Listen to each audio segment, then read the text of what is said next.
Store shelves are growing emptier, prices are rising rapidly, and frustration is quietly building behind closed doors. What once appeared to be a tightly controlled system in Russia is now beginning to crack, not because of foreign pressure, but under the heavy burden of its own war. The pressure is no longer confined to the battlefields of Ukraine. An even more dangerous struggle is now unfolding within Russia itself, between the authorities and their own population. This is not a temporary slowdown or a passing inconvenience that can be brushed aside.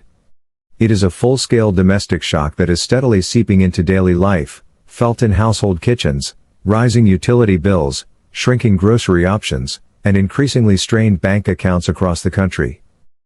The war in Ukraine has not only reshaped front lines abroad.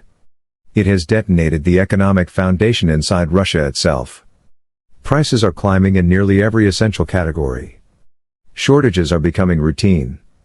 And a population once shielded by propaganda and fear is increasingly unable to absorb the cost of a conflict with no clear end. From the very beginning of the invasion, economic consequences were inevitable. What was not inevitable, but deliberately chosen, was who would pay for them. The Russian state has poured an estimated $550 billion into the war effort. That figure alone tells a devastating story. It equals decades of funding for healthcare or higher education, money that could have stabilized society instead of destroying it. But even this enormous number hides a deeper reality. According to intelligence assessments, nearly 60% of Russia's real military spending is concealed from public view. The true cost of the war is buried inside classified budget items, quietly shifting the burden onto ordinary citizens. In simple terms, this is a war paid for in secrecy, and secrecy always sends the bill to the public. This hidden financing has consequences. Classified military spending has surged sharply year over year, draining the economy without public accountability. To keep the war machine running, the state has turned to the most direct and painful tools available: higher taxes, increased tariffs, and relentless price hikes. Political opposition has been crushed.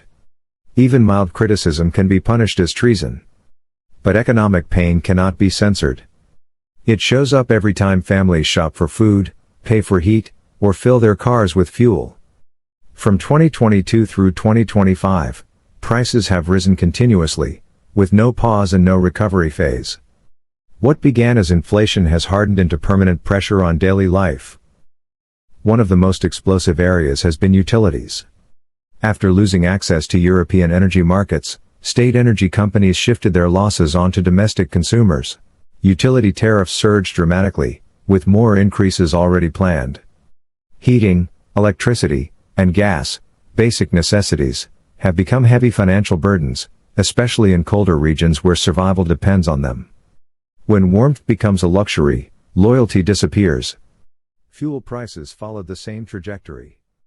Costs jumped sharply and are expected to continue rising. Transportation costs ripple through the entire economy, driving up food prices, delivery fees, and regional inequality. Housing, once considered relatively stable, has turned into another pressure point. Real estate prices have soared nationwide, pushing ownership out of reach for younger families and urban workers. Yet no category has hit harder, or more visibly, than food. Prices for staples like dairy and meat have surged dramatically. These are not luxury items. They are essentials. Forecasts warn that costs will rise even further, putting basic nutrition at risk for low and middle-income households. When food becomes unaffordable, patience collapses. International observers are now stripping away the Kremlin's carefully constructed narrative. Analysts describe Russia's real economic condition as far worse than officials admit. Financial reserves have been largely exhausted. Sanctions once dismissed as manageable are now cutting deep. Risks of banking instability and payment crises are growing, warnings echoed quietly even by Russian officials speaking anonymously. Economists describe an economy that is effectively frozen. It is not moving forward, and it is not recovering. Oil revenues have been slashed by forced discounts, widening budget deficits even as military spending reaches record highs. At the same time, opaque wartime lending has created a mountain of hidden debt that could surface suddenly and violently. As the economy deteriorates, another dangerous dynamic is unfolding at the top of the power structure. There are increasing claims that President Vladimir Putin is receiving distorted or exaggerated reports about battlefield progress. Independent analysts have repeatedly contradicted official statements, revealing inflated territorial gains and unverified victories. In several regions, official claims of captured cities and surrounded forces have failed to hold up under scrutiny. Maps from independent sources show contested or limited advances rather than decisive control. Yet rewards and honors have been granted for reinforcing optimistic narratives, not for confirmed success. When leaders begin to believe their own illusions, nations pay the price. Across Russia, the consequences are becoming impossible to ignore. Living standards continue to fall. More people are blaming domestic authorities, not foreign enemies, for their hardship. Open protest remains dangerous, but frustration is spreading in quieter, less predictable ways. Economic despair does not require slogans or rallies to become destabilizing. It erodes trust. It fuels resentment. It undermines obedience. Every price increase, every utility bill, every grocery receipt becomes a reminder that sacrifices are one-sided. The state demands endurance while hiding the true cost. It demands loyalty while shifting losses downward.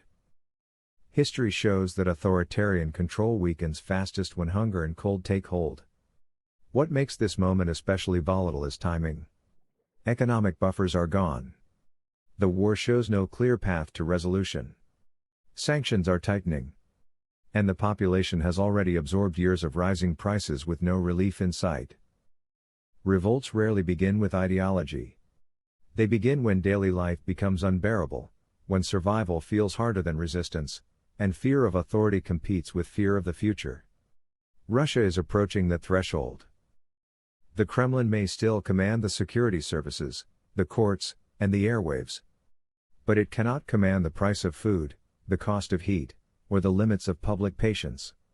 And when those limits are reached, even the most rigid systems can fracture, suddenly, unpredictably, and from within. The most dangerous front in this war may no longer be in Ukraine, but inside Russia itself.